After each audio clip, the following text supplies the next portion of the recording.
Bryce is on it.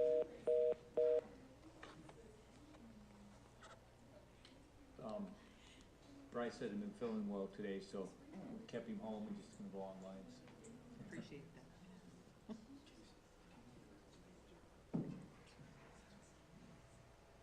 No, she's gonna say him. Yeah. Why is that not going through?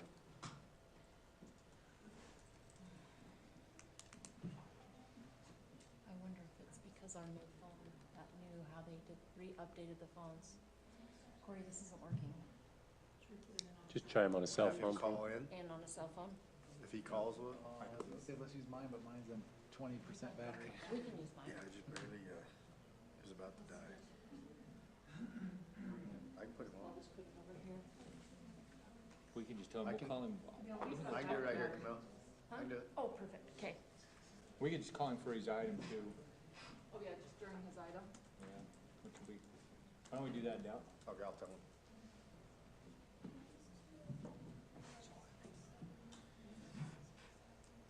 Hey Bryce, we hung up on you, we don't want to talk to you. Yeah, if you want to just stay by your phone, give me just a few minutes to run to these other two, this other action items, I'll call you, so you don't have to just sit there. We'll call you right back. Yep, get her back. We'll call him during this.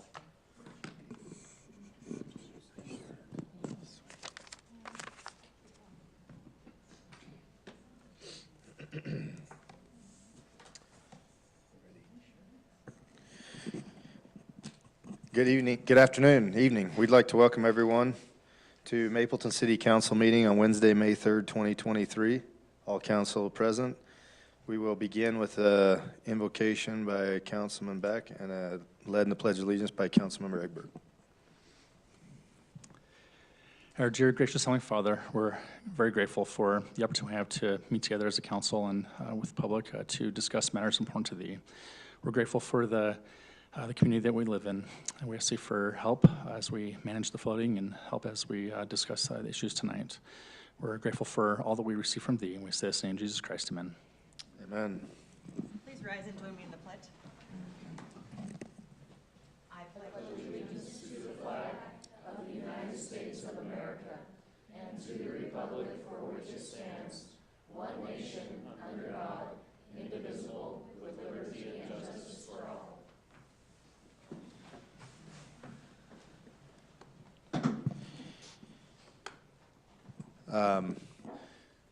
We'd like to welcome everyone this evening, especially our ladies here from Miss Springville Mapleton, Miss Mapleton Springville, like the way we like to say it, with her runner-ups. And it's not normal for us to have a bunch of queens sitting on the front row, so we feel special tonight to have your presence. And if you guys would like to take the microphone now and introduce yourselves and go through your program, that'd be awesome. I am Aurelia Olson. I'm a senior at Springville High School. I'm the 2023 Miss Springville Mapleton, and these are my attendants. This is Ella Broughton, Nicole Allen, and Brian Davis. My social impact is called Every Child Safe, helping protect children from abuse, and I'm working to bring educational presentations to the schools in Mapleton and Springville to help better educate children on how to protect and prevent themselves from domestic abuse. And we just wanted to thank you guys so much for the support and money for the scholarship program. It does a lot for us in our education. And we'd also like to extend our help for any events you guys have coming up. We'd love to help. And we've already been to the Mapleton City Cleanup, and we've helped at a track meet today. And so we just wanted to say thank you, and we are very willing to help you guys. Awesome. Thank you guys. Well, it's thanks for coming and introduce yourselves, and congratulations, and we're excited to see you at all of our events. It's a big deal. My full-time job is in abuse prevention for kids, so Awesome, I'd that's love to really connect cool. with you about some of that too. I would love that. Thank you, It's awesome. Thanks so much. guys.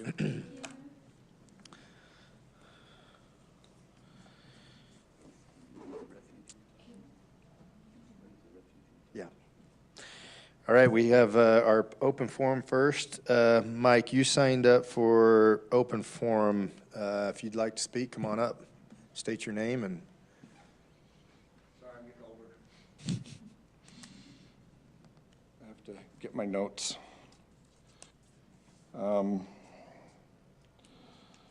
So when Murdoch's built their homes over here, the father and son, this is just to make him aware. There used to be a entering school zone sign. We have a ending school zone sign, but we don't have an entering school zone sign, and there hasn't been one there for about 16 years. So I You're just thought, barely telling us now? what? You've only lived there for 70? No, 40, 30. Only been there 30. So, yeah, I really hadn't thought about it for a long time, but I got pulled over for speeding, and so this discussion at home revolved around some of these issues. I didn't get a ticket, but I got warned. So that needs to be looked at. I mean, it should be there, and the speed reduced to 20 from there to the corner, because most of those mothers are doing about 55. In addition to that, when was it Walker subdivision? Was that their name? Where the sheep used to be on the corner? Walters? Walters. When the Walters subdivision went in, there was a 25-mile-per-hour speed limit sign there, just around the corner.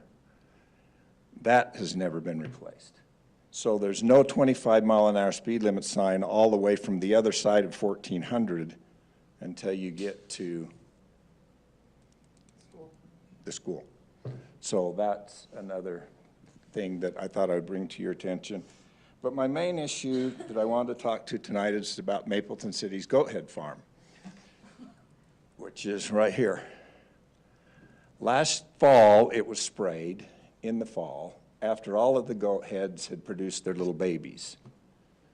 The average goat head produces between 1,500 and 4,000 goat heads in a season. They are immune to spray once they've set. I used to spray them and put stuff. I spent thousands of dollars keeping them off of that area so they wouldn't get in my yard, but I quit about 3 years ago. They need to be sprayed now, and the pre-emergent needs to be put down now. Otherwise, there's no reason to spray them in the fall. Just go through and mow them off because you're wasting your money on the spray. It did kill them all, but then if you would bother to walk down this sidewalk, by the time you got to my front door, you had, and I'm not exaggerating, 50 or 60 goat heads stuck in the bottom of your shoe from the sidewalk. It's kind of unsightly in the middle of July to walk down this sidewalk and have goat heads growing halfway across all the way through it. And they get in all of our yards over here because the deer track them in.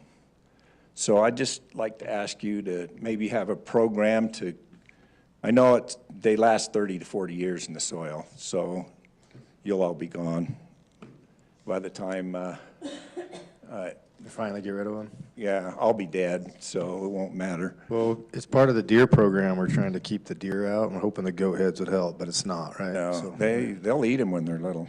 Okay, well, we gotta spray them then. But Logan. anyway, they need to be sprayed a couple of times between now and the end of June, and the pre-emergent needs to go down now. So those goat heads, you know, at least you can control them a little bit. For sure.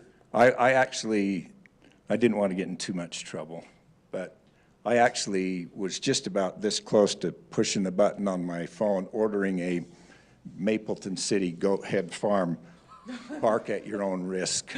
And I was going to put it on the telephone pole down there. You know, that could get you a ticket to the county jail, right? Ah, yeah. Well, I didn't figure I'd go to jail, but I might get a citation. Mike, why don't you wait till we get those speed limit signs up? You could just tack it on that speed limit sign. No, we'll, for sure. We Now, if appreciate you somebody bringing else that to does that, I didn't do it. So, We appreciate you bringing it to our attention. I really would appreciate some concern with those. It gets really bad, and I've got some growing at my house. I understand how. but when you have a path this wide and this deep of goat heads, half of it covering the city sidewalk, Yeah. it says something. Yes, sir. We're on it. All right, thank you. When are the roundabout people going to be on the agenda? I mean, tonight. Is that next? Roundabout. Yeah, the Yeah, then BYU study. Oh, yeah. I just want to know if I'm going to stay or not. Is it next? Yeah. Okay. All right, thank you. Okay, thanks, Mike. Appreciate your concern. Hey, can I ask Corey about that same property? What is, we've acquired it, what is, and I know we're doing a facilities master plan, but in the meantime, what will be done with the property? Will it just be like it is, or will the fire department use it for some training, as mentioned before? I don't know what's going on with that. Great question. Facilities master plan, we're hoping to have the final draft here by the middle of the month, so that should be coming before you in that first or second meeting in June. Fire department's more than likely not wanting to burn that now, so the plan is to do a demolition. We've already got that asbestos reports back, so we're good on that side. It's now just demolition. So I anticipate here in the next couple months that we tear the house down, and then we obviously will have the facilities master plan before you. And as part of that, we can address some of the goat head problems. I mean, Yeah, just and through we can- the we course can- through the natural demolition, that will also mitigate some of that weed Yeah. problem. certainly we can address the goat head problems, and I'll work with Rob and Chief Jackson on the topic with this school zones. We have on the fire department, have been using it though extensively for trainings, yeah. non-fire trainings, but roof ventilation and things like that. So. Great. All right. We will move forward now and have our BYU seniors that are joining us this evening come forward and present their project. Just going to Costco and back, I know you guys have already been to Spanish Fork, or some group has, with all the roundabouts they got in there. There was a 2-for-1. Yeah.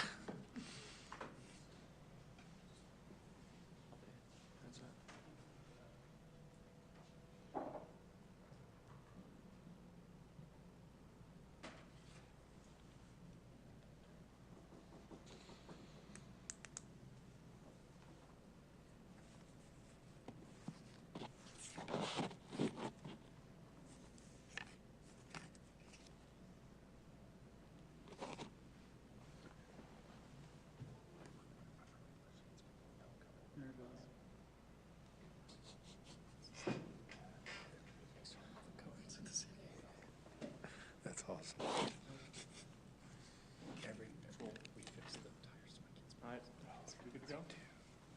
Yes, sir. Go for it. Okay. You'll state your name and then go for it. So my name is Adam Hill, My name is Daniel Newfer. and we have Dylan Opelu, who's walking the computer. At the wheel. So we're the BYU capstone team. We've been looking into if a roundabout would be an effective way to control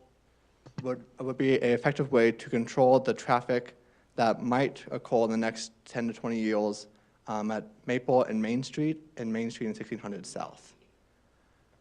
So the scope of the project was to look at the big picture, was to collect the existing traffic conditions at these two sites, to determine through traffic modeling if the use of a roundabout would mitigate any concerns that would be raised by that, and then to look at the parcel data in the area to see what kind of right-of-way acquisitions would be needed for the installation of these roundabouts. We'll talk more about our recommendations later, but the big picture is that we believe that a roundabout could be an effective way to mitigate these, the stresses on the system in years to come. So this project, we have a couple deliverables that we'll be providing. So first and foremost is a traffic analysis, which is from data that we collected via traffic counts that we collected a couple months ago. Also integrate projected growth models, keeping in mind developments that are being planned in Mapleton the next 10, 20 or so years and moving forward that will directly impact the traffic in these two intersections. And then model analysis based off of that data that we collected. And then also following that, some conceptual designs of these roundabouts, primarily just the geometric layout of these.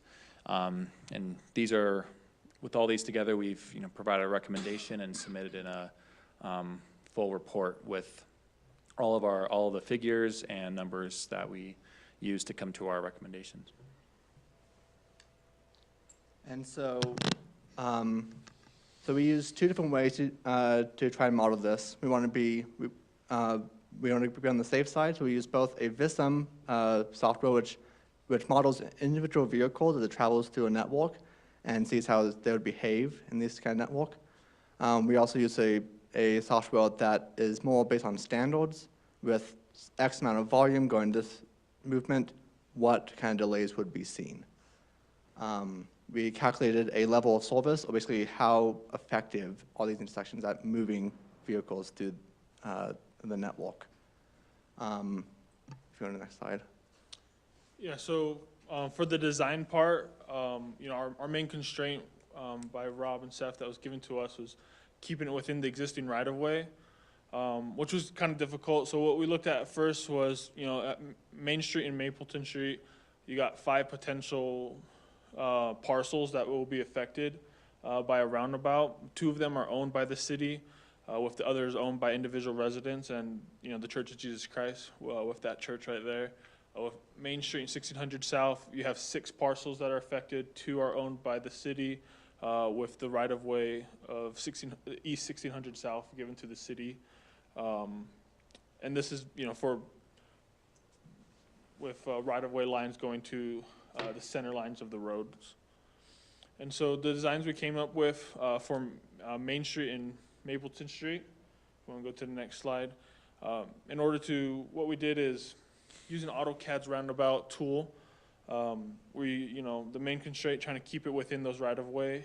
The other 2 constraints with, you know, geometric design is making sure that vehicles can turn on the radius given and that the speed isn't affected, right? Because the whole point of a roundabout is to mitigate traffic while keeping and reducing speed. So for Maple and Main, we have an 89-foot inscribed diameter was the minimum diameter that we could fit within, that was able to turn with the vehicles. Our design vehicle was a school bus, which was given to us. And so this is a conceptual design that was created with a crosswalk and splitter islands, as there's lots of pedestrian traffic there with the school being nearby. And so the other one was a challenge because the alignments aren't necessarily perpendicular to each other. And so the design that we came up with was an offset alignment with a 90-foot inscribed diameter. Again, trying to fit it within the right-of-way that exists. This one was challenging because although it fits, because as you can see, the 1600 South, east and westbound, or eastbound, and Main Street northbound, they still have a straight path, which with the speed analysis doesn't reduce the speed what we're going for. But there could be, you know, depending on, you know, future discussions of right-of-way procurement, that could change with a different design. But that's what we came up with our conceptual designs.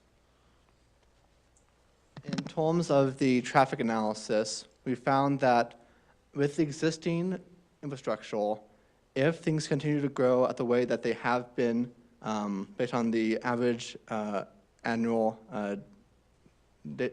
daily traffic, we expect that in about 30 years from now, that the intersections will receive a level service E or F, which means that they'll be extremely inconvenient for the drivers.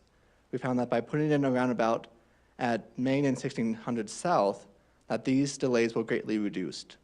At Main and Maple Street, we saw that around the horizon year, about 2050, we saw that there was little difference between the two. And so at that point, it may become necessary to look at the installation of a traffic signal to mitigate those impacts. But that's assuming that the same growths continue, which we don't believe are super likely. If you go to the next slide, this is just more numbers that you can refer back to. I believe it's in the agenda. But this would be an effective way to resolve this, but there's other things to consider as well. And again, you know, the whole point of this roundabout And the benefits of a roundabout is the increase in safety, especially with pedestrian and bicycle safety. One of the main safety things that come from a roundabout is the reduction of conflict points, as seen in this image. Going from, I think it's like 64 or something like that, conflict points in a regular intersection. 32 to 8 as a roundabout. And so we think that it would be very beneficial from what we've seen and the concerns that were brought up from Rob and Seth. This just shows that as of both intersections require a different amount of space. A right-of-way requires some more space at the intersection added, while you would save more space down the way. But as we said before, it might become necessary to include a traffic signal to mitigate the traffic, just because of the growths.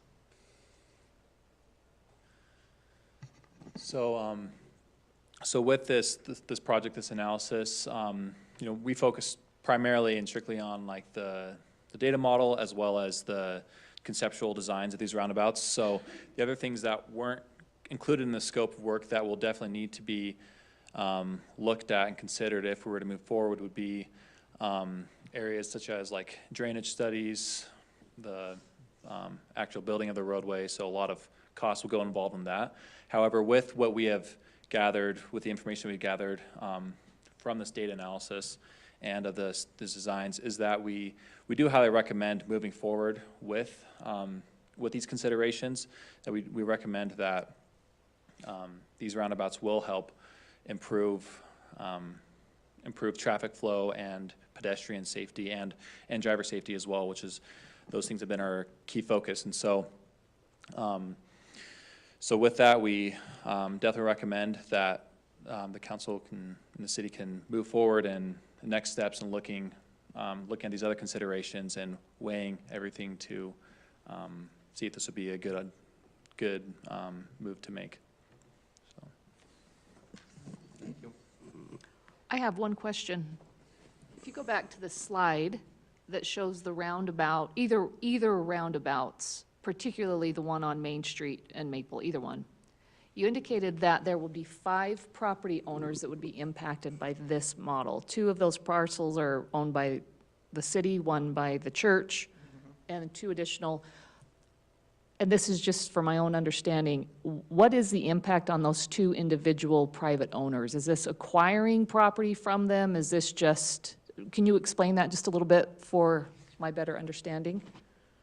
Would you like to address that, Dylan? Yeah, so is it okay if I address it here? You just need to be in a microphone, that's all. So it's on this picture, it's the top left corner, the 2 residential ones. So as I said, with our conceptual designs, we tried to minimize everything. However, you know, if you were wanting to, like Adam mentioned, you know, in the future growth that we did, it fails around like 2040 or 2030. But if you wanted to investigate looking at a multi-lane roundabout or even a bigger roundabout, just, you know, because bigger roundabouts, they're better flow and stuff. It will affect those 2 ones depending on how big you make that diameter. Right now, it just affects the sidewalk. And to what we've seen, based off of what we talked with Rob and them, the right-of-way limits go to the center of the road. And that's what's shown on the parcel map as well. And so like going into that, as you can see that the roundabout, you know, kind of cuts into the sidewalk right there already. I see, okay. And so. So just if the roundabout were to be enlarged, then there would be some acquisition of land and that type of thing. Yeah, and as you can see, like I said, this is the minimum one that we fit in, and it still cuts in those corners right there. Yeah. So just depending on exactly, you know, like I said, this is all conceptual. So once a official design goes in, but it's most likely that you might have to buy maybe a little right away or work something out, right? I see, okay. And it's those 2 parcels going north, on that northwest corner, going north. Yeah, okay. north and west, yeah. Is it this design that's overwhelmed by traffic 20, 30 years from now? Or is it just keeping things as they are that's overwhelmed with traffic at that point? So this design would be overwhelmed by traffic if the current conditions grew by about I want to say 70% than what they are right now. So yeah, if you look at this graph here, the red and yellow is where it falls in a traffic stance. We had a question on the side? Yes, there's a, excuse me, along the street there at Center and Main and Maple, Okay. there's a divot stormwater drainages each way. Would you raise it to cover them? So that there wouldn't be dips in it, would there? There wouldn't be dips in the roundabout. So do you have to raise it so we can bridge underneath it, or how do you handle the stormwater? That is an excellent question. Unfortunately, that was not included in the scope of our walk. We didn't look into how the drainage would be handled with what we were asked to do. Those are just boxes that would have to be lowered or relocated, that's all. Yeah, it we is. we could redo the drainage. Yeah. Yeah, they were just looking at the overall street design. So But the elevation can drop down, you're saying? Okay. yeah. Yeah. Any questions? Do these, both of these designs allow for expansion in the future, if it come to failure, or is this, obviously land would have to be acquired, right? But as far as the size of the circle in the middle, as far as, one lane coming in versus two lanes coming in, is there a expandability to this design, or is it pretty much locked in place? Yeah, so it depends on how, again, depending on the whole depth of details, how big you want the truck apron, which is that circle in the middle with, you know, a little bit of room for the trucks or trailers to pull. So if you want to make that a little bit smaller, you could probably fit a second one in, at least for this one. For 1600 South one, that one will be a little bit difficult. Again, it just depends on, for here, this concept design probably won't allow for a second lane just because of the alignment of it. But the other one, there's possibly room for a second lane for sure. And I'd also like to emphasize that these only a conceptual drawing, as we just came out of, as we just finished our undergrads. We do not believe that these would be in, if you asked a professional engineer to draft designs, we do not believe that they would come up with these same designs. So these are only a preliminary design that, when you ask an actual engineer, things would definitely be very different. That's great. What diameter is the one in Springville compared to this? I do not know. As you were studying this, did you roundabout consider in any? Springville? We did not look into that. Okay, I'm just sorry. so we had a comparative. We did base the diameters off, sorry. We based the diameters off of, like nationwide standards for like the design speed of the roadway. So, I'm not sure exactly what, the other roundabouts were, but it was taken into account like minimum, maximum diameters that would work. As you studied this, did you look at what the cost would be currently? We did not, that wasn't included in our scope of work. But the main thing that, closest thing to cost was just trying to make sure that we were within the right of ways as much as possible because, having to acquire that would be a lot extra. And land acquisition's a minor piece. It's not. Everybody's willing to give it up for free. huh? That's right, yeah. Any other questions? Good job, good work, guys, appreciate it. Thanks for all your Nice work, focus and guys. attention on it. Thank you. I want to know if your professor goes to all of your presentations, to how many city council meetings does he go through for this? Just this one? That's Nice. great. That's Well, we have wonderful. like One a per dozen year. more streets in the city, so you could come back 12 more times if you want. There you go. Awesome, thanks for doing that and producing that. It's a real issue we have and we got to address it, so it's pretty cool. All right, we'll move forward with, look for a motion for approval of city council meeting minutes on April 12th, 2023. I make a motion to approve city council minutes from April 12th, 2023. Second. We have a motion by Councilmember Jones and a second by Councilman Garrett. Carlson, yes. Egbert, yes. Heck, yes. Jones, yes. Garrett, yes. All right, the first action item is consideration of a resolution approving a preliminary plat application for a four-lot subdivision located in the RA1 zone at approximately 1200 west and 1600 south. Mr. Conroy? Yeah, thank you, Mr. Mayor, members of the council. So this is a project you saw towards the end of last year. They rezoned it from A2 to RA, or to, excuse me, to RA1. At the time, we had some discussion. The transportation plan shows 12th West ending in a cul-de-sac, and there was some discussion on whether that road should extend and connect with 1600 South. And the council's view at that time was basically to defer to UDOT because 1600 South was a UDOT road. The applicant is now proposing 4 one-acre lots. There's an existing home that would be on one of those lots. This is the subject property, so 1600 South is on the top, and 1200 West currently stubs into that southeast corner. General plan shows it as low-density residential, and the zoning as well, which is consistent with what they're proposing with those one-acre lots. And this is the transportation plan that shows 12th West ending in a cul-de-sac. So this is the proposed layout, pretty straightforward with 12th West ending in that cul-de-sac. One item for discussion is staff is recommending, since the road is not going through, to have a sidewalk or at least an asphalt trail connection so we maintain some pedestrian connectivity to 1600 South. So that's something that you'll want to discuss. Other than that, the application's consistent with our standards and with the zone, and staff's recommending approval. All right, thanks, Sean. Any questions? Comments? So Sean, is that is that a 2-lane road? Which, Like going down to the neighborhood, to Park Meadows neighborhood? the 12th West? Yeah. It'll be 20 foot wide, so it's a half plus 7 road, and then the rest of it will be built by the adjacent property when they develop. But yes, you'll have 1 lane each direction. Okay. And the recommendation is to have a footpath that would be in perpetuity, not, I mean, just once that other half of the road, were it to be built out, there would be a through pedestrian path. So you'd have, if the this north to neighbor, south. yeah, if the neighbor to the east developed, they would build out the rest of the road and end the sidewalk here, right, where the cul-de-sac is. And then what we're proposing is that this applicant would install that connection to 16th South.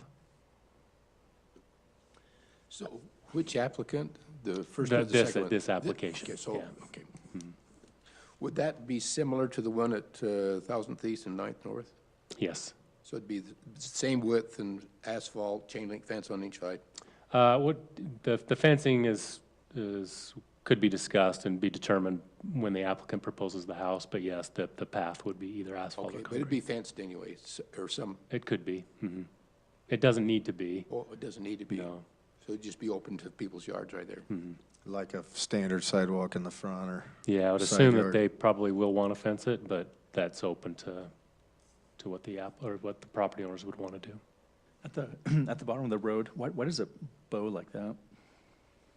So the intersection here, the wider portion of the road is actually on this other neighbor side. So in order to get enough width, since the other neighbor isn't participating, it's got to jog a little bit to make sure we've got enough width for fire access.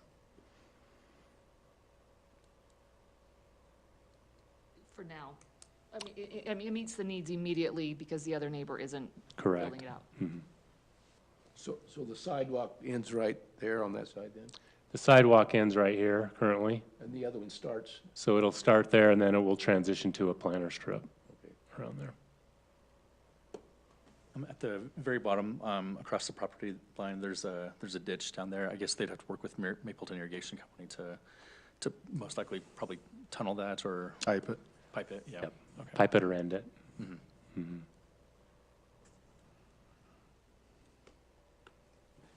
Will the cul-de-sac be enlarged or changed at all, or will it still have that flat side? That'll be the When it- cul-de-sac design. When the other side develops too? Yeah, this is wide enough for the full turnaround so that a Big fire enough engine with it can all. turn around. So it's not going to be a heart-shaped cul-de-sac? Correct. Okay. I mean, we can, if You know, I mean, big heart, small space. Mhm.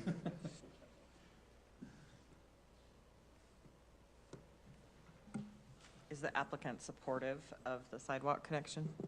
They would prefer not to do it. I'll let the applicant speak to that, but. Do we have a preference, asphalt or regular sidewalk? You have a preference on that? No. Supposed to talk in the microphone now? Yeah, I'm okay with either one. This is not a public hearing item. If the applicant's here and has something to add to Sean's presentation, feel free. I'm Reed Dixon. I'm with Infinity Consultants, and we're doing the design and the development of this. And normally we promote pedestrian connectivity everywhere. This happens to be only 4 lots. And one of the main reasons is the existing house that's neighboring us. Maybe you could show. It's kind of in that north, yeah, even higher, a little farther north. You can see the driveway barely on this drawing. So with your laser pointer, you could show where the house is. Like, see that driveway? Yeah, right there. And their house is very, very close to the property line, like less than 10 feet. So in the Planning Commission meeting, no one from that property was here, and the Planning Commission thought maybe we should learn from those people if they would object to having a public pedestrian way right there so close to their house. We'd rather not have it just because we think there are other ways for pedestrians to circulate, and this is a public walkway that would affect lots 1 and 2's privacy. But if the city requires, we would simply do that, but we'd rather not. And if we did it, it would probably be an asphalt trail, just so it looks more like a trail, more of a rural thing, not so much of an urban facility. And also, we'd probably fence it so that those 2 property owners have privacy. So the resulting pedestrian way would be kind of an alley eventually between 2 fences. It'd be kind of a narrow, straight. It would function, but it wouldn't necessarily look very pretty. Okay. What are the alternate pathways?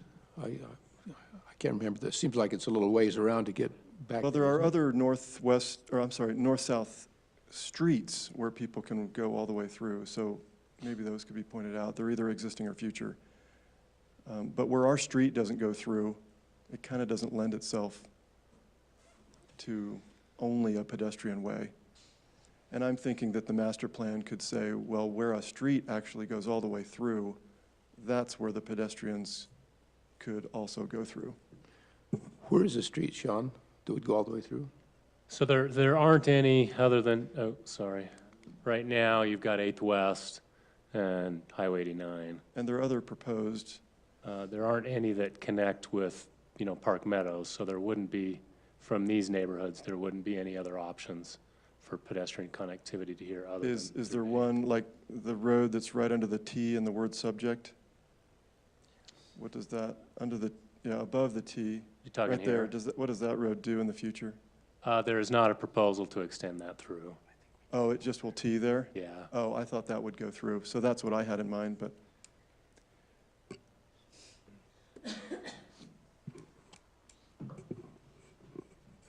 Yeah, so if you look at that, with the way that the lots already are, everything that has been platted plus the park, where that's at, I mean, this is the chance to have another pedestrian connection between highway and.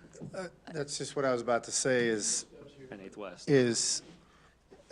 We don't know and no one knows, but that being that close to the park, and if there was ever an opportunity to expand the park or whatever, which we don't know today, I mean, I'm not advocating that we actually build it, but that we get a right-of-way for it.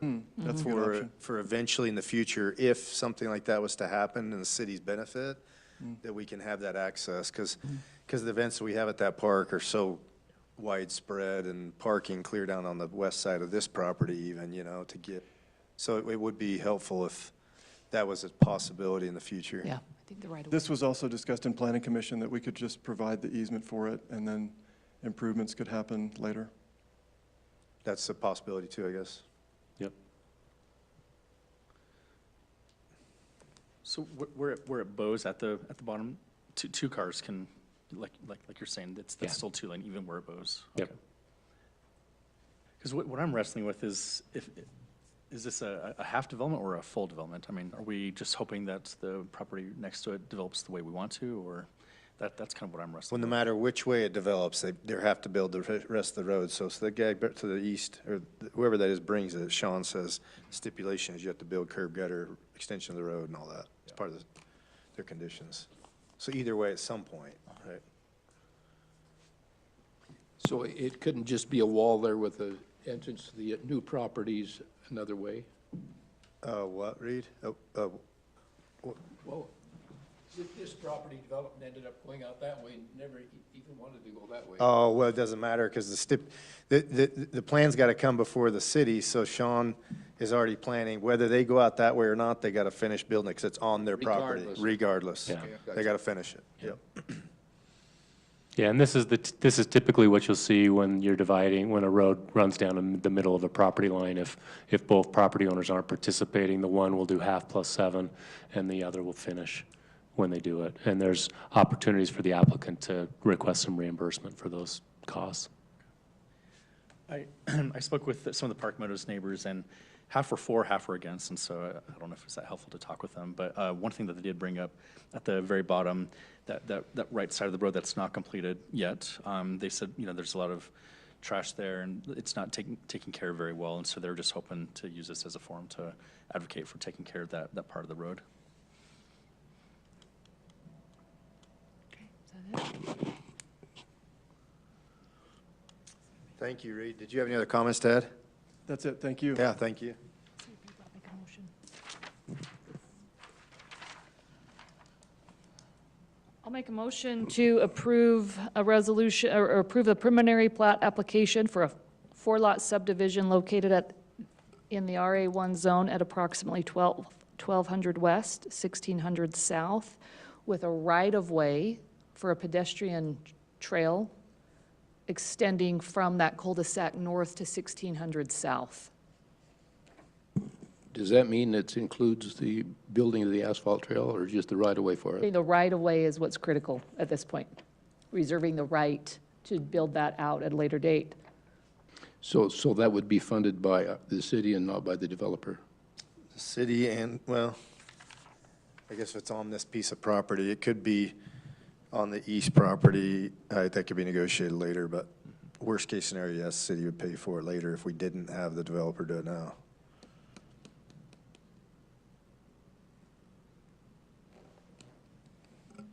Leslie, Let do you you want balance. to add to yours about compliance with the DRC comments? I'm sorry, what's that? Do you want to add to your motion to the applicant shall comply with outstanding DRC comments prior to plat recording? Ditto. What she said, okay.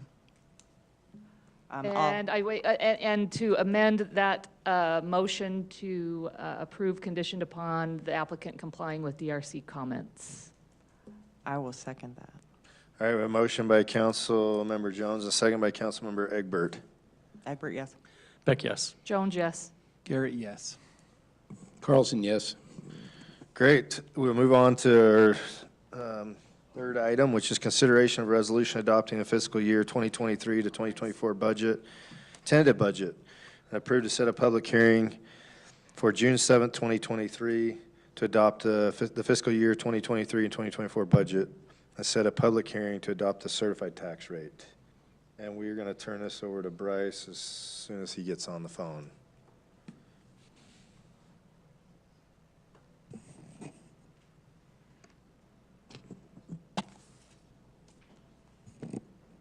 All right, I already introduced the item. You ready?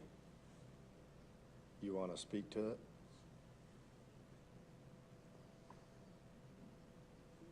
Were you planning on it? No, he wasn't. You are. Okay, let me put on speaker. Okay, you're on, Bryce. Okay, thank you, Mayor and Council. The state requires that cities and towns adopt a tentative budget on or before its last meeting in May. This tentative budget will be available for the public to review in the city office and on our website. And council, this is just the tentative budget, so you can we can discuss and adopt this tentative budget tonight, and over the next month, you can meet with me and we can discuss possible changes there. And then we will adopt the final budget on June 7th. Go ahead, Camille.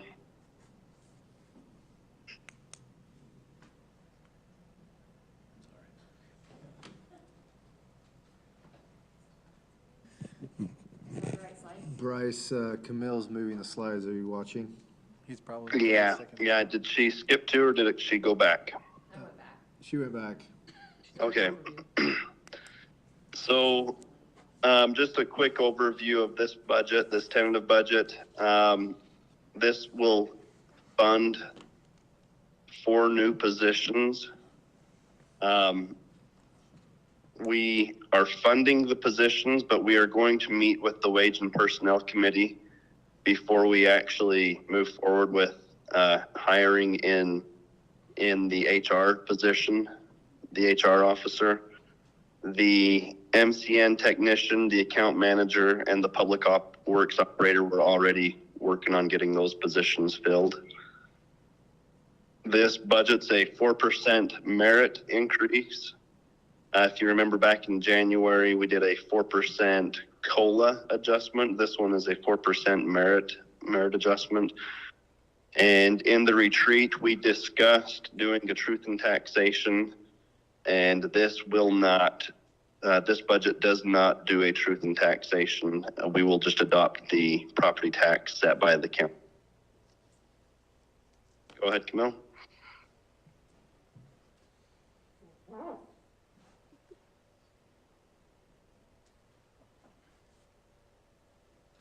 Okay, there are a handful of capital projects with this budget. The $150,000 is just for the designing of the facilities that were discussed in the retreat. So that's going to be a parks facility, a public works facility, and a handful of other facilities that were discussed. That's just the design and consultation with that. A $1.5 million Main City Park development. So that is there, the Main Street Park. $1.5 million is being budgeted for the updates and improvements to that park. And then the other large ones, $1.8 million for vehicle replacement, and that's part of our vehicle replacement plan that has been implemented. $150,000 in road projects, $250,000 in storm and water improvements, and $84,000 on the SCBA equipment for the fire department. Do you have any questions on the capital projects that are being funded with this budget? Bryce, can you tell us a little bit more, this is Jessica, about the vehicle replacement? That's a big number for that, so I assume we have some public works related vehicles in there? What's in there? I was just going to say, that's a whole bunch of F-150 trucks. That's some nice F-150s there. Yes. What's in there? I was just going to say, that's all. Sorry, my audio's a little delayed there.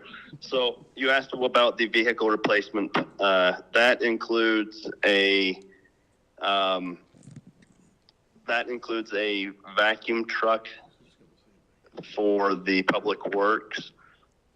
A couple of big purchases, I believe, in the public works, and those two are about half of that amount.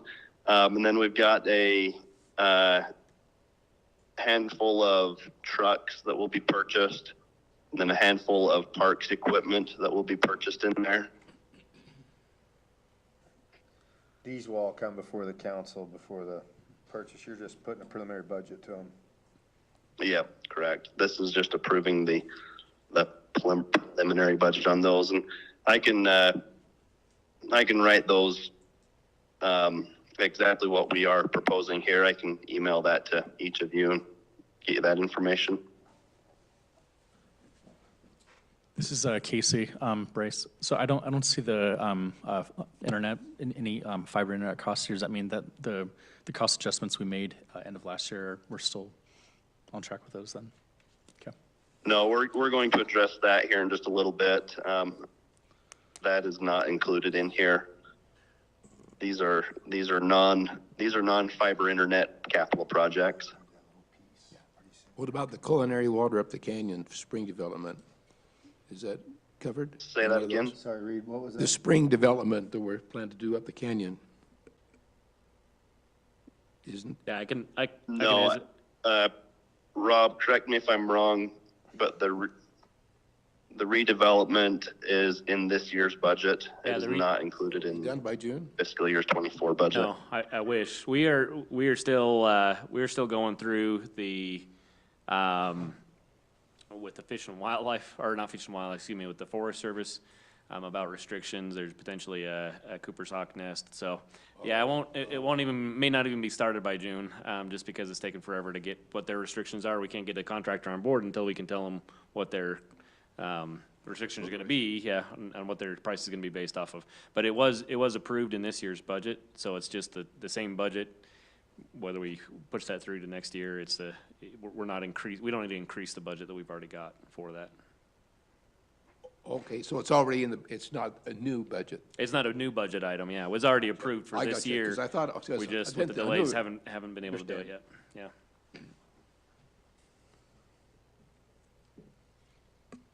I didn't want to lose Okay. that. Yeah. Dallas, am I good to move forward to that question get answered? Yes, sir. Okay. Okay, any other questions with these capital projects? I'm trying to remember the amount we had allocated last year for sidewalks, but do we have a similar amount for this year? I want to say it was like 150 or 180. I don't recall that off the top of my head, but I can get that to you. Okay, and I'll try to set up a meeting with you as well, Bryce. Great. Okay, Camille, go ahead to the next slide.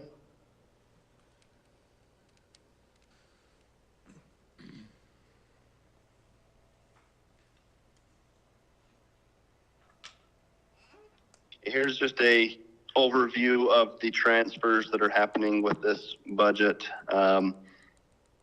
The general fund is budgeted to have a $295,000 surplus, so we're going to transfer that out of the general fund and into the capital projects reserve account.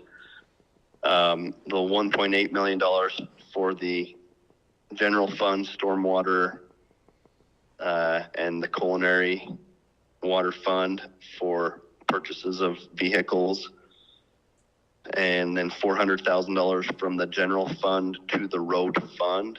If you remember, a few years ago, we decided to transfer $400,000 from the general fund to help with road fund projects. Go ahead, Camille.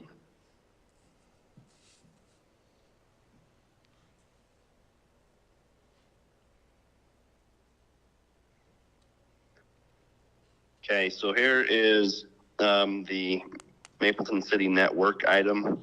This is a really tricky one to budget for because it's difficult to judge what is going to be done and spent by the end of this fiscal year. So Matt is probably over budgeting in this one, but it may be just right with depending on what is completed at the end of the year. So he's proposing $7.2 million in projects for next year.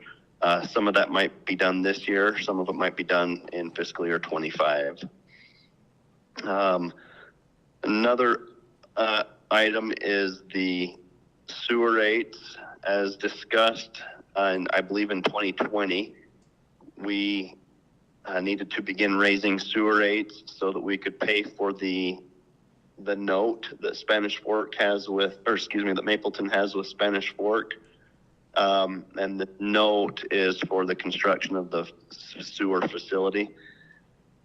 So we had been raising them by $7. This year, we're going to raise it by $10. Costs have come in quite a bit higher than originally expected. But fortunately, Mapleton has other funds that we can use to offset those costs, but it will require a little bit more of a rate increase to cover those costs.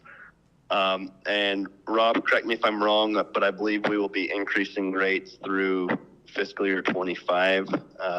So we've got one or two more years of rate increases to pay for that note to Spanish Fork. That is correct. Do we have a final number yet on the sewer costs? Not. Or at least a close one? We have a close one. We don't have a final one. That's why I can't tell you exactly what the rate increases will be. Just wondering how much higher it is than next we 2 were years. planning on. I guess we don't know. So, I don't know, Bryce, I can't remember what our portion is now. We've got another, besides what we already bonded for, I think it's, our portion is in the $8 million range additional? for the second portion going towards it. I mean, it's something that we have known for, before I got here, that it was going to cost additional, and We didn't know how much it was going to be. we didn't know exactly how much it was going to be, but I think It's around 8 now. I think our portion is around 8. Does that sound correct, Bryce? Hopefully I'm not too far off. I don't have it sitting in front of me. Yes, it does. It went from, the entire facility went from 88 million to 100 and almost 120. And our 23% ended up being close to that. Yeah.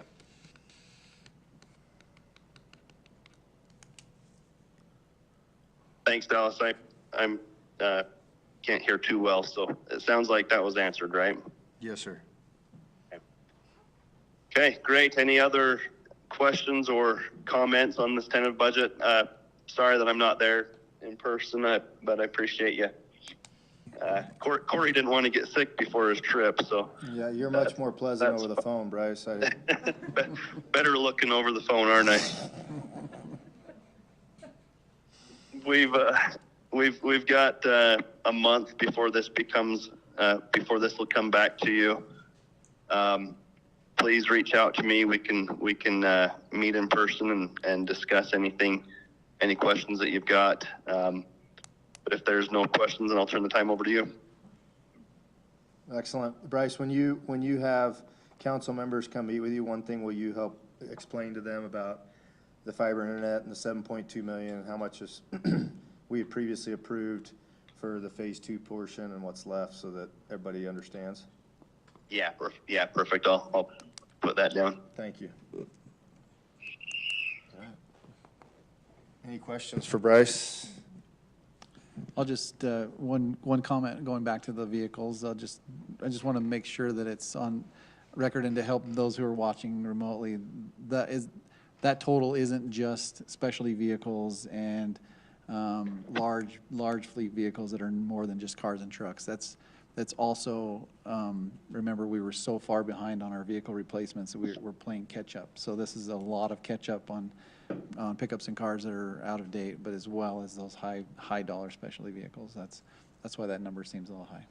Yeah, and people may ask, why we're pulling money from culinary water, stormwater, sewer to pay for vehicles, but that vac truck that we do have that's kind of limping along has been more valuable in the last 3 months than it ever has. And cleaning out sumps and trying to prevent flooding and stuff's been obviously critical.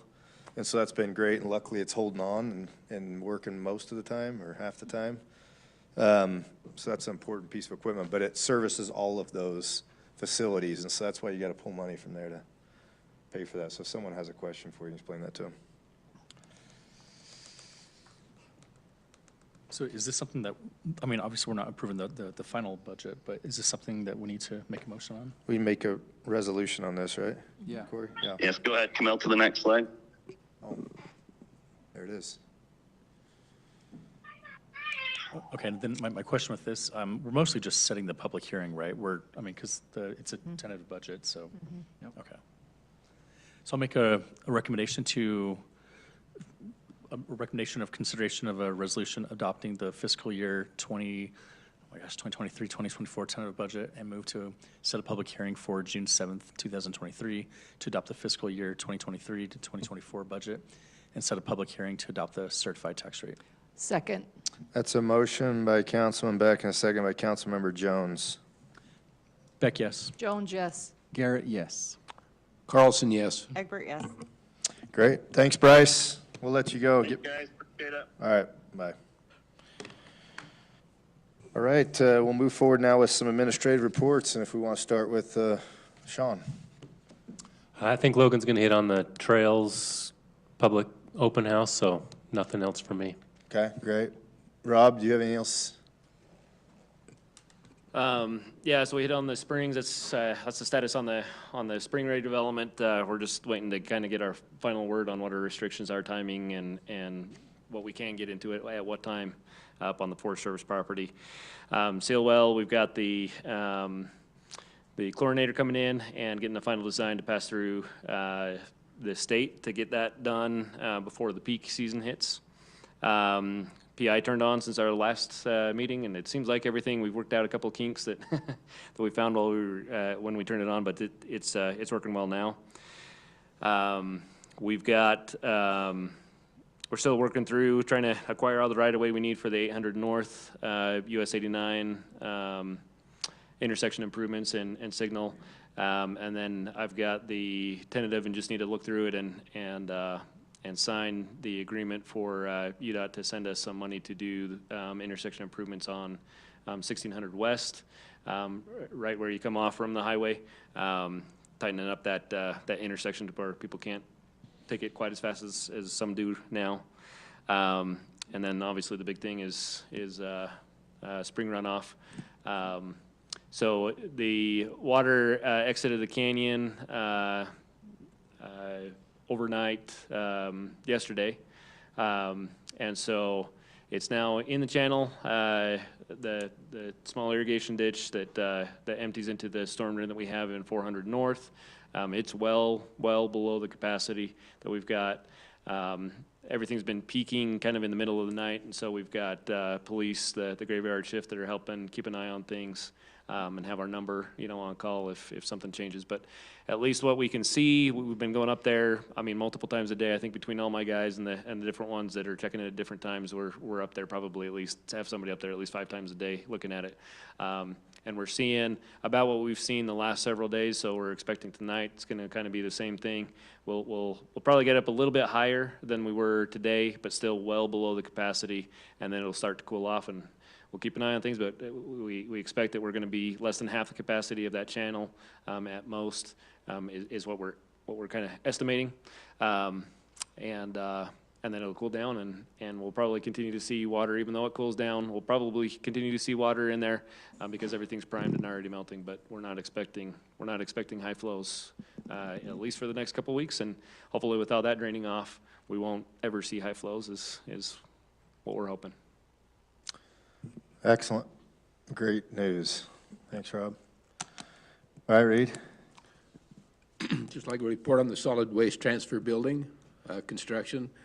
We're almost to the point where you can start to see something besides ground and foundation work. And it's most of the walls have been poured around it. This is a tilt wall facility.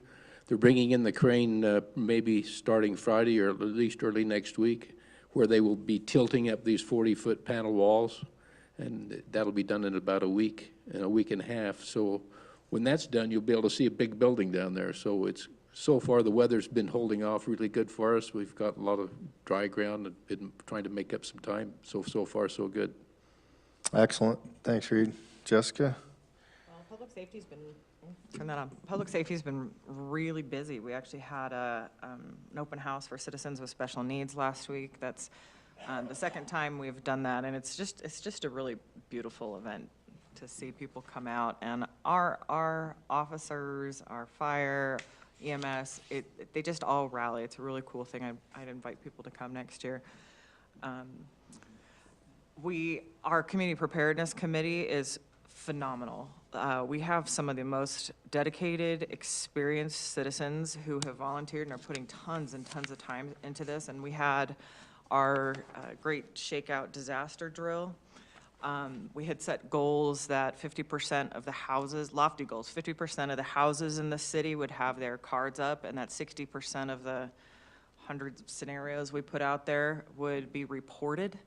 And it resulted in all of the wards from the LDS Church participated, but then we had 84% of the scenarios come back and 50% of the windows, they hit that. And so this committee and their ability to connect with stakes, communities, businesses, and things has been powerful. And I think this is kind of our first measurable moment to say there's an impact with that. Sue Dial has really been involved, especially in that. So kudos to her and the whole committee. It's been neat to see. We need to change our committee meeting because it competes with the Trails open house. So I'm excited for that too.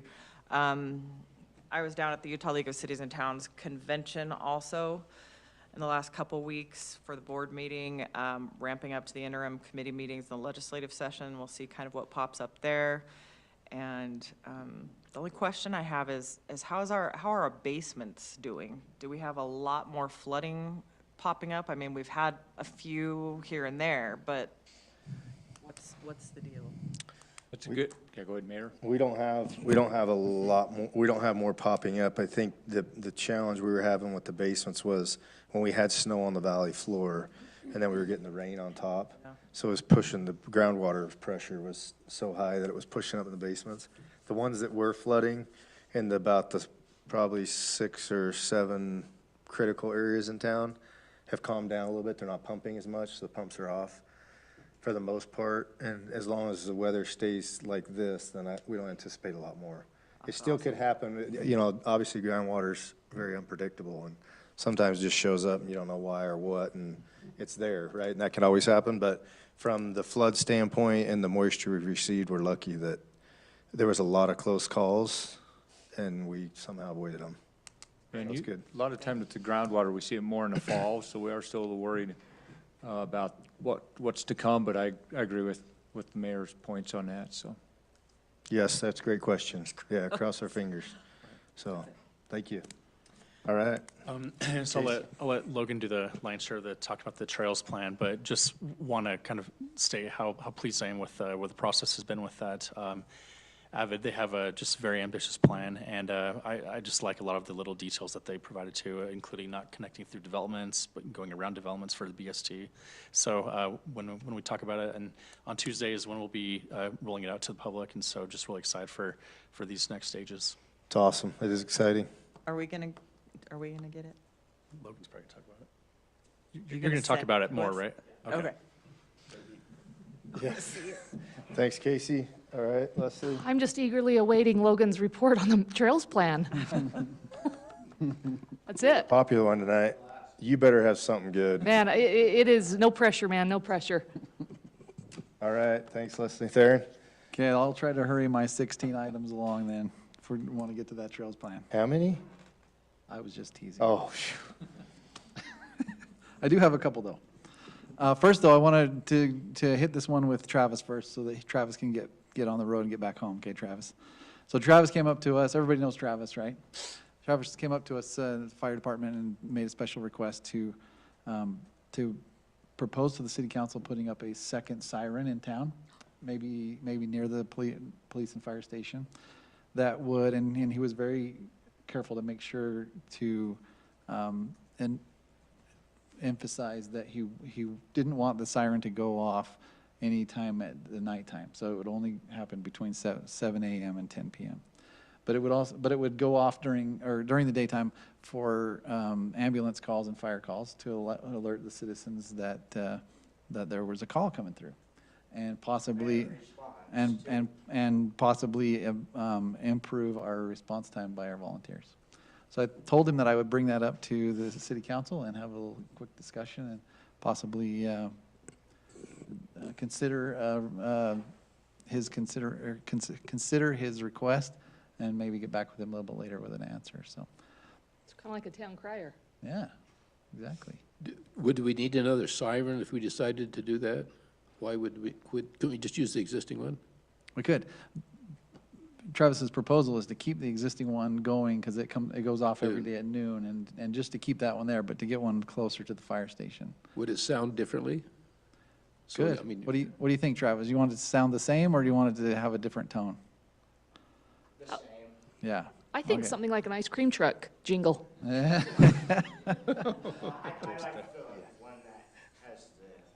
Oh, okay, okay. That would help soothe the anxiety of an ambulance call with the ice cream Ice truck. cream, that's I for sure. know. Travis, have you had this conversation with Chief Jackson and Chief Glasgow? I haven't yet. All right. He decided, Travis is a wise man. He Yeah, decided to that's go a right smart, to the top. that's a smart man, Travis. He knows how it works. That's right. Yeah, I'd love to get their take on it, have that conversation with Yeah. them and see what kind of feedback you get from them. Could you do that? Sure, and I'll get your guys' approval, and then we'll go forward. Yeah, you bring that information back to us. It'd be interesting to see what their opinion is on it, you know. Thank you. You know, I'd like to see Travis's thoughts on, you know, we've been kicking around this concept of digital signage, right? That we can use to make city announcements and things. I suspect Travis might have some feedback Yeah. on how we can best use that signage to communicate in bet the he would. community too. Yeah. Maybe blast out the calls. 36-year-old woman fall on the ice, something like that. With an Travis, ice Travis, cream we'll, truck we're jingle. gonna discuss it, and we'll get back with you. If you'll go talk it over with Chief Glasgow and Chief Jackson, then we'll connect back up again, okay? Thank you, guys. Thank That'd you be so much. awesome. Thanks, Travis. Thanks, for Travis. thinking about it. Okay. Just a couple other items. Just wanted to reiterate and congratulate. I'm glad Michelle's here.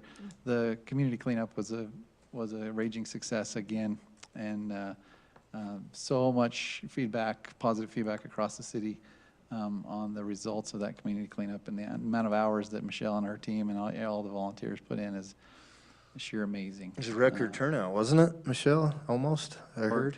For the rain, it was a great, Okay. great turnout, especially for the rain, but, yeah, I don't think it was a record, but it was great. Appreciate the support from the city, the dumpsters, the loader, it was phenomenal. So just wanted to give kudos there.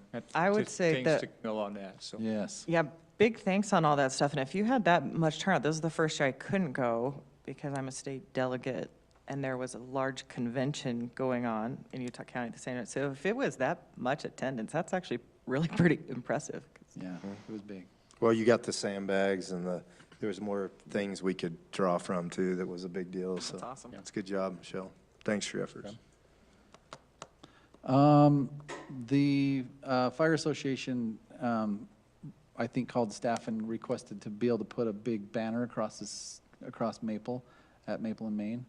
I assume there's some policy about that, and I just wanted to run that past council. I don't know if the staff has had a chance to chat with that. Is that for the pancake breakfast? Sorry, I guess I should have given the reason. What do you want to say? So the banner is, Leon? my mind, I had already explained this to you guys. So it's just an advertisement for the pancake breakfast that the association is going to kick back off this year, coming up here in 3 weeks. So it would just be a temporary sign for advertisement. They've already got smaller 5-foot banners that they're going to put in key locations around town. And I told them, I says, those are going to be way more beneficial than a big sign on Maple. But they'd still like to request that, so. Couple of other thoughts to it as well. Way back in the day, they used to do that. Apparently, they put it across there. And obviously, as we continue to grow and we have different groups that, from CERT to others who might see that and say, hey, let us do the same thing, that'd be a great spot. That's our concern, is you might have a banner across there all the time. Yeah. So That's what I told them. I says, there's, just because of the growth and the restrictions and things, and everybody's gonna want it, there's gonna be tighter restrictions and policies on It's things like Noel's that. turf, man. Good That's luck. what I told them. I says, I dare you to put something else different. Go ahead. up there. yeah. What's the date on the breakfast? It's the 20th, I believe. It's the third Saturday. Okay. And is the banner already printed or They- used from previous years? That's the only reason I brought it before the council, because they do already have the banner printed. Ju- Just to note too, so this is an association, so they're not tied to the city, so we don't get involved with it. Correct. We don't collect the money. We don't do that. with Correct. them. Correct. Yeah. I have no issue with it, but I don't And if they've done it in the past and it hasn't been abused. I think it's right? probably close enough to the city that it benefits our firemen. I'm not sure I have a concern with it either.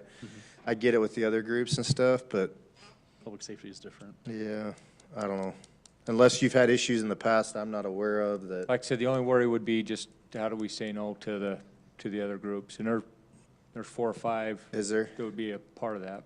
But if that's what we're looking at to say, hey, we want to start putting that banners across there, obviously, the safety of who's putting them up would be a topic as well. Right, yeah, exactly. Yeah, the person. That would be the only thing. There's certainly a number of groups that would. Well, I think I'm more or less indifferent if they put the banner up, but speaking of the fire association, they do leverage our city activities to raise money for charitable events during the holidays. As a side note, I would like to know how that money is being spent, and they could, and see that that's being shared, because people are donating for that, and they're using our events to leverage for these causes. I'd like to see that shared, whether they do a banner or not. Yeah. That's interesting you bring that up, because I was just happened to be walking through the room when they were having an association board meeting, and that topic came up about transparency on the money spent. Good. And they were very forthright and were very willing to produce any transactions or budget expense statements to illustrate where this money goes. And I can testify, there's been some really, really cool outreach from the Fire Association to community members, specifically Mapleton community members who there's been some that had cancer, so they were able to donate to medical bills. There were some firefighters who had deaths in the family and couldn't afford to get home back east, so they were able to pay for a plane ticket for a couple firefighters. Lots and lots of really good things, and that's the only thing the money goes towards. There's no administrative fees or anything. And I think those stories need to be told as Highlighted, they're yeah. inviting people to participate in their fundraisers. Yeah. And that's not relevant to the banner specifically, but it is Right. relevant Yeah, to the good point. association. For sure. I'm sure they'd be happy to come and, on an annual basis and share the success that they've had. So that's not a problem. Yep, for sure. If I'm hearing from the group, you're okay if we allow them to put the banner up? Until there's a problem. Until there's a policy set, and even if there is a policy set, maybe make an exception for them. That's Until it becomes a What problem, we've established so far is we've established a policy of locations of signs. In fact, they put the signs up, we didn't know they were actually going to be doing that. So locations of signs, sizes. I don't know if you've seen a couple cities, Spanish Fork's currently done that. Right now, we have our banners. We're using an old fence post and looks a little, we can do better. And so Logan's working on doing something what Spanish Fork's done. They're a permanent post that can put about 4 banners on them.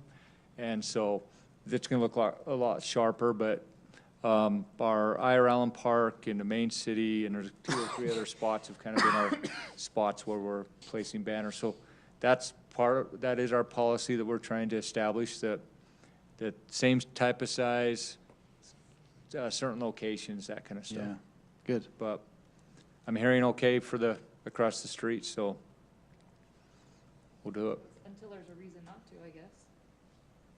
Okay. Is the concern that it could fall and cause a problem on the street? We have had time where Just gotta a make sure semi-truck whoever installs hit it a is the sign. right person. I mean, you've had your guys up there installing stuff, and it might be helpful if they involve Logan to get the attachment right, make sure the height's right and stuff. Yeah, because that is a concern, and that would need to require a little bit of city resources, so. And at the point that becomes onerous, then we can reevaluate and say no more. I mean, that's my feeling. Okay.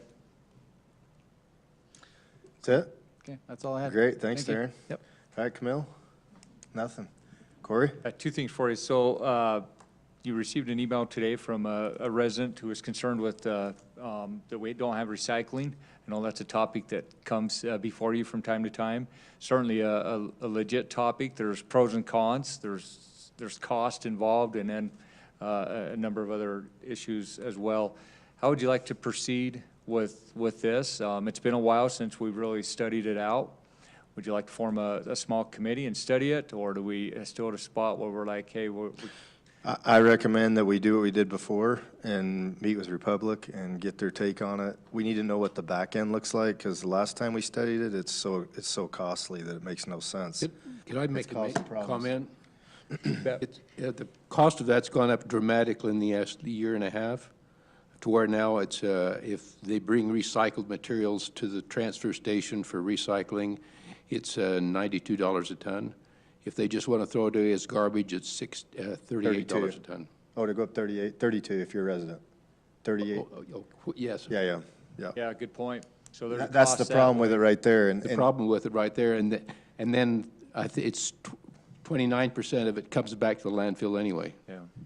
Is that Every what it is, city that's about involved in 29? it and has cans sitting on the street are dying because of it. So we're lucky that we didn't get into it. I think there's a local company that people can subscribe to. I There- spoke to him myself, and he told me the same thing, that a lot of what they get ends up in the landfill. So I thought, well, and it sits on the street throughout the entire week, waiting to be picked up. Yeah. Unfortunately, it's not cost effective. Yeah. Any other comments? If not, I'll kind of report back to her, and I'll give her a call and kind of talk through that, so. That'd be great. Then the last one, you recall, probably, might have been about a year ago, 6, 7 months ago, that Colton Purcell came and met with us. He's an individual and has some disabilities and was hoping to be able to get some help for transportation. And thanks to a couple of you that reached out to some go-tos in Utah County to see what ideas and suggestions they had. It's been a tough one in regards to that obviously this would take an entire Utah County to want to support this, meaning that there's got to be support to say, hey, we're going to expand this out further. And obviously that comes at a cost, and that's been the topic that as MAG's reached out to all the cities, there's not the support from each of the groups, and there would need to be that. Colton keeps calling me. I hear from him frequently, and certainly respectful of that. He's called me a couple times this week and just wanted me to let you know if there's ways that you can, out and about as you talk to your colleagues and groups, to try to support this and get some a group behind that. He would appreciate that. So, any other thoughts from me or questions with that? Do we have other advocates like him in our community, or other needs in communities outside the typical range that UTA is covering? That good. It sounds like we need to unify and have a louder voice. Yeah, maybe because, from his. yeah, so if there's people in I'll talk to him Payson or about that. Santaquin, or he needs to rally a louder voice with some other outliers. That's exactly right. Good insight. I Yeah, like that. that's exactly right. I'll follow up with him tomorrow and discuss that. So that's all I had. I'll just say one thing about, you guys may recall about, I don't know, I think it was a week or two ago, maybe maybe 2 weeks ago. We had an incident in town where we had a 50-year-old male that collapsed in a church, and I think you guys have read the. Anyway, Chief Jackson and Chief Glasgow aren't here for me to thank them, and also Hatch and Miller for responding as quick as they did. But Chief Jackson, when I talked to him about the situation, he said for sure there was no pulse, there's no nothing. The person was gone, and he was sure of it. And they kept working on him, and he came back, and then, the EMS showed up, and the guy is alive and well, and with his family. It's a pretty cool deal. He's only 50 years old. So, once again, I mean, I don't know how you argue that we have not done the right thing, but there's no question that we have. So, thanks for your support. And moving forward with all the things we've done with fire and EMS, it's certainly the right thing. It's been a massive blessing to the community. So, thanks for your support there, and make sure you thank Miller, Hatch, and then the other responders once you see them, for their efforts, taking it seriously. I mean, they're there doing CPR before, anybody else showed up, and Can I put a plug in as well? Not to detract from the officers and the fire and EMS that responded to that call, because they did a phenomenal job and they were very fast. They're very fast. But just to put a plug in for community awareness of CPR, the bystanders, the friends of that guy that were playing hockey that night, started CPR before the officers even got there. And that is proven scientifically to be exponentially better in outcomes and saving somebody's, not just their life and getting their heart back, but having no mental deficits afterwards. They started so quickly. They recognized that his heart wasn't beating within 30 seconds and immediately got on chest compression. So phenomenal teamwork by everybody involved, but I just wanted to make sure and put a plug in for those guys that started compressions before the officers even got there, so. Yeah, and the rest of them apparently were on their knees, and so. Yeah. The combination of the two worked out, so. Yeah. It's cool. Thanks, Theron. All right, Logan, you wanna, the moment we've been waiting for? Yeah. Surely you're gonna serve some chocolate cake or something with it? If you need me to, I can. So the first one I would just want to go over, I want to echo what Theron said about Michelle, and I'm glad that she's here. She actually already called me today, and I didn't return her call, planning the fall cleanup. So that's how great she is we just got done, and she's already ready for the next one. So it's a pleasure for me to work with her, and it's awesome to see our community come together. It's obviously a great resource for us on the Parks and Rec side. A lot of the projects we're the beneficiary of, but then also just that community impact is awesome. So thank you, Michelle, for that. The other couple quick ones, Camille, would you just buzz through a couple of these pictures? So this first one, we had our Arbor Day celebration last week.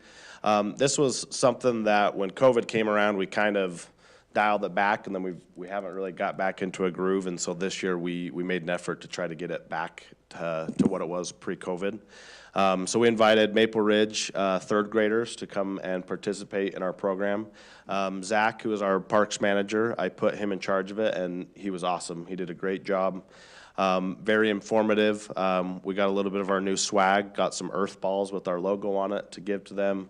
Talked a little bit about the importance of trees, why they're important, and then each of the kids got a cup, and they were able to fill in dirt into the hole, so they felt a little bit of that buy-in. So kudos to Zach. It was a great turnout, really well received. Another note on the trees is we've tried really hard the last year to really up our game on the tree maintenance and then also inventory-wise. So that was our 593rd tree that we have planted in the city.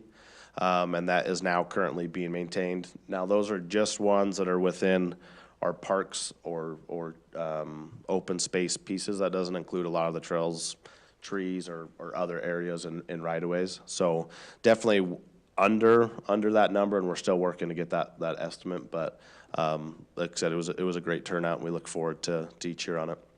The next one is we had our inaugural May Day celebration on this past Monday, May 1st. So it was a combination of our historical town square committee and Parks and Rec kind of coming together and trying to find another way to get history back into the new. So if any of you are familiar with what the Maypole is, I just think of it in not Camelot, but the other funny show. That's all I remember it from. But it paid a big piece in our history, and so as the Town Square Committee met, they thought it would be prevalent to bring it back, and so we met and said, let's do it. We didn't know what the turnout was going to be, and we just said, let's go put it. An interesting fact, I was telling Leslie this the other day, the top of the pole, which you can't see, which I'm glad, is actually a toilet flange. So it's great that now it has this pretty ribbon and flowers on it to hide a toilet flange. But it was a great turnout. Again, we invited all of the schools, the fifth graders, sorry, to come out and join. I think we had about 40 to 50 there total, probably about 30-ish participants. So we feel like for a first year it was great, and we look forward to hosting it. Hopefully we can get a bigger poll next year or add more. But it was super fun. They were able to make some wreaths that they can put on their heads, flower wreaths, and then they taught them the significance of dancing and bobbing and weaving. And now I have to get it undone somehow. So there was a mother in our community who talked with April, and she volunteered to take it on because there wasn't a lot of initial momentum. And so this mother and some of her friends I believe they have their kids taught at home and wanted to really dive in and have this as a great experience. They did fantastic. Even Camille and I got our maypole experience. I've never done that. I watched them on Camelot, and now I've done it. And it was really an impressive turnout, really. Yeah, it was awesome. It was big kudos to them for having the vision, and hopefully we continue to. Are the poles still up? No, they are down, still decorated, just like that. We're, again, trying Well, to find the one the that I best. tied is just simply a tie, like a bow tie, so it should be easy to undo. Good to know. Yeah. Good to know.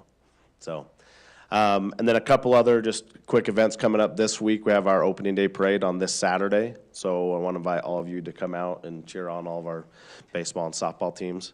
The parade will start at 10 right here at our office.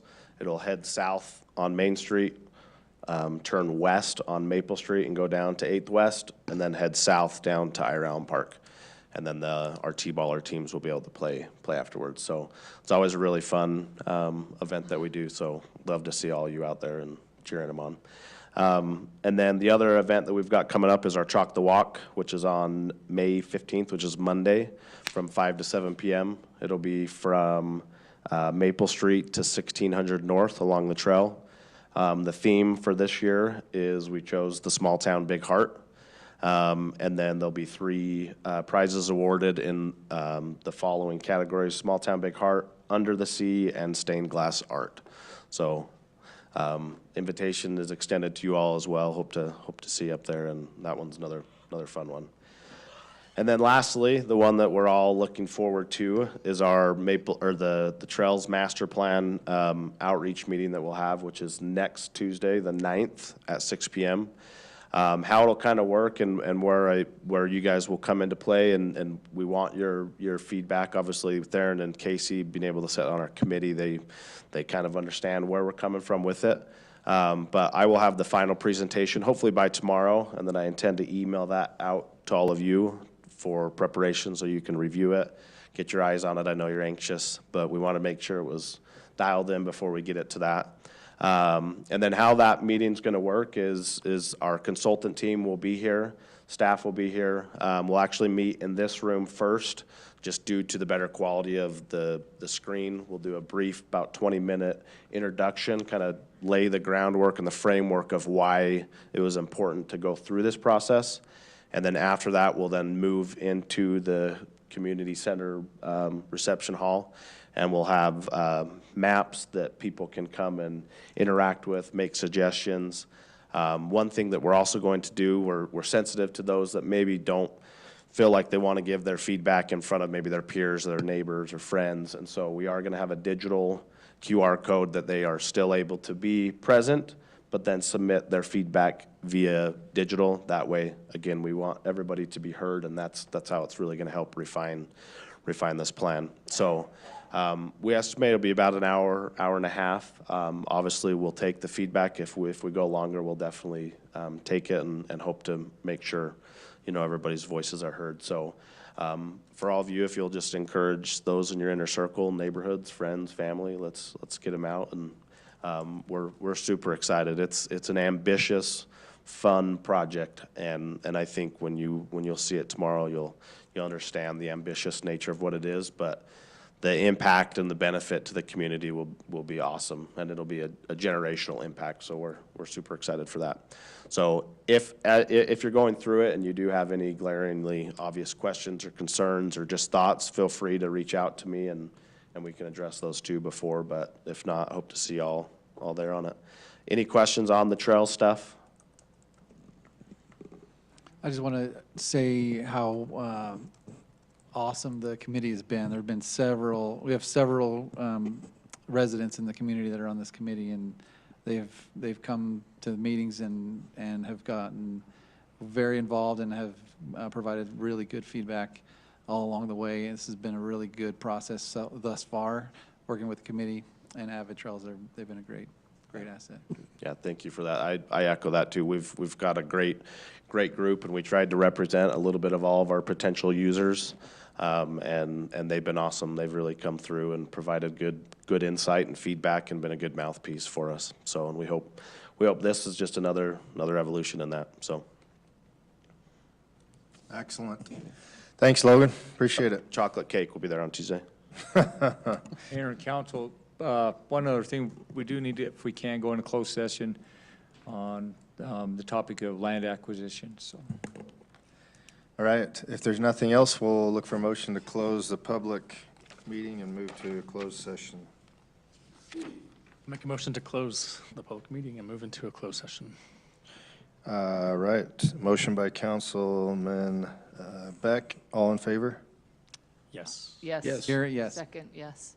Do you need to state on record? It's Second. pursuant to. Yeah, pursuant to Oh, pursuant to 524-205. 524-205. Utah Code.